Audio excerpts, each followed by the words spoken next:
नमस्कार मित्रांनो, राम राम. आपण जायचं नांगोळ्याला बैलगाडी शर्यत बघायला. नागपंचमी निमित्त 1,11,000 रुपयाचे मैदान हो. मग काय पट्टेरवाल्यांना जरा कंच खायला लागतात म्हणतात. तेवढ्यात काय पब्लिक फुल हो. एमएच 10 आणि एमएच 9 सांगली आणि कोल्हापूरचं पब्लिक म्हणल्यावर काय तर धुरळाच हो.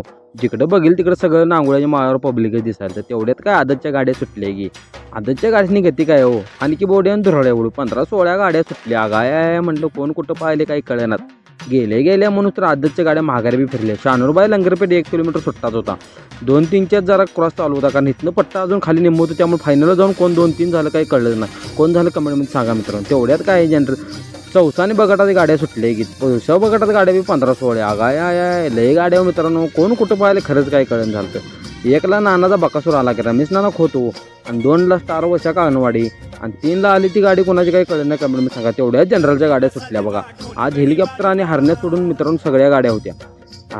गेल्या म्हणून ह्या बी गाड्या आली की 1ला बंडाभाऊ खिलारी झाला, 2ला तांबडा हरण्या झालं संतोष पांढरे, आणि 3ला शानूरबाई लंगरपेठ. नांगोळ्याचं मैदान कसं बिना मेजॉरिटी कसं एकदम झकात झालं. मैदान बघून झाल्यावर काय ट्रॉफिक एवढं जाम झालं की 2 तास ट्रॉफिकमधनं बाहेर पडायला लागलं. तर मैदान कसं झालं एकदम झकात.